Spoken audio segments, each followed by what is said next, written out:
धन जननी धन भूमि धन, धन नगरी धन देश, धन करणी धन कुल धन, जहाँ साधु परवेश।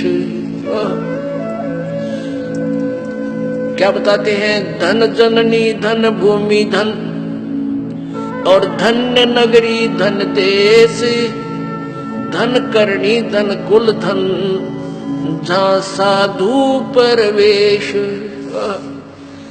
क्या बताते हैं? आदरणीय गरीबदास साहिब जी कहते हैं कि जहाँ पर परम संत प्रकट होते हैं, जहाँ परम संत आते हैं, धन है उनकी जननी को जो उसकी शरण में आते हैं, और धन्य है वह भूमि वो क्षेत्र, और धन नगरी धन देश, यानी पूरा भारतवर्ष धन्य है, और धन करणी धन कुल धन्य, जहाँ साधु परवेश। धन करणी, करणी माने आपके पुण्य, आपके पिछले पूरे संस्कार धन्य है, जिसके कारण परमात्मा ने यहाँ आना पड़ा आपके लिए, या इस दास को भेजना पड़ा।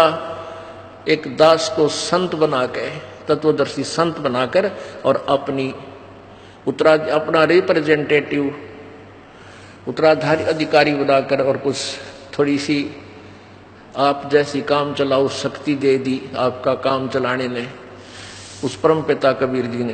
कहते हैं धन्य है आपकी जननी, धन्य है वो भूमि, धन्य है वो देश, और धन्य आपकी किस्मत करनी, पिछले संस्कार, पिछली कमाई, और कुल धन, आपका कुल भी धन है, जो आपके आने वाले संस्कार। जैसे ही आप परमात्मा के चरणों में लगे, आपके घर पे वो पुण्यकर्मी प्राणी उत्पन्न होंगे परमात्मा के, जो कोटे में अभी सटोक में रख रखे हैं। यहाँ इस एक ब्रह्मांड में परमेश्वर कबीर जी का एक ऐसा स्थान है जहां पर जो पुण्यात्मा पार नहीं हो सकी, और उनको सतनाम तक प्राप्त हो चुका था, या प्रथम मंत्र ही उनका प्राप्त था, और वो ऊपर के लोकों में अपना जीवन बर्बाद नहीं करना चाहते थे, हृदय से रोए थे, तो उनको वहां से छुटवा के अपने इसी राजदूत भवन में रखा हुआ है।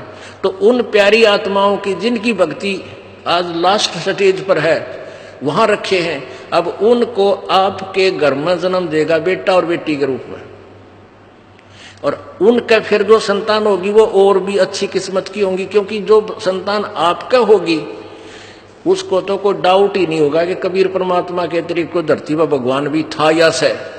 तो उनकी भक्ति तो आप पे सुचारू शुरू होगी, और उनके बहुत अच्छी किस्मत होगी, उन पर कोई आपत्ति नहीं होगी, पूरे बहुत सदा सुखी रहेंगे और भक्ति करेंगे डट के। तो आपका कुल 101 पीढ़ी पार होगी। परमात्मा ने कहा है कि आपकी 101 पीढ़ी को पार करूंगा जो ईब मार्ग पर लगे। तो ये हजारों वर्षों तक ये परमात्मा का मार्ग पूरे विश्व में फैलेगा और चलेगा, और इस 1000 युग पुरुषों के तक ये पार होगे तो होगी, ना तो फिर बिरन मटीनो की नो है। इन 1000 वर्षों तक ये दास एक ऐसी व्यवस्था करके जाएगा कि जब तक ये कंप्यूटर युग रहेगा, साइंस रहेगी, तब तक ये ज्ञान, ये दास एक चलचित्र के माध्यम से सब उपदेश एज इट इज, और ये नाम दिया जाया करेगा, और दूसरा कोई गुरु पृथ्वी पर नहीं होगा इस दास के बाद। होगा तो नकली होगा, जनता उसको स्वीकार भी नहीं करेगी, और उसके बाद फिर ये कृतघ्नी लोग हो जाएंगे, भक्ति योग नहीं रहेंगे, उनका वैसे ही विनाश होना शुरू हो जाएगा। इसलिए अब पिछली पीढ़ी बताई है। पहली पीढ़ी में जब परमात्मा आए थे, हम 64 लाख उनकी शरण ग्रहण की थी।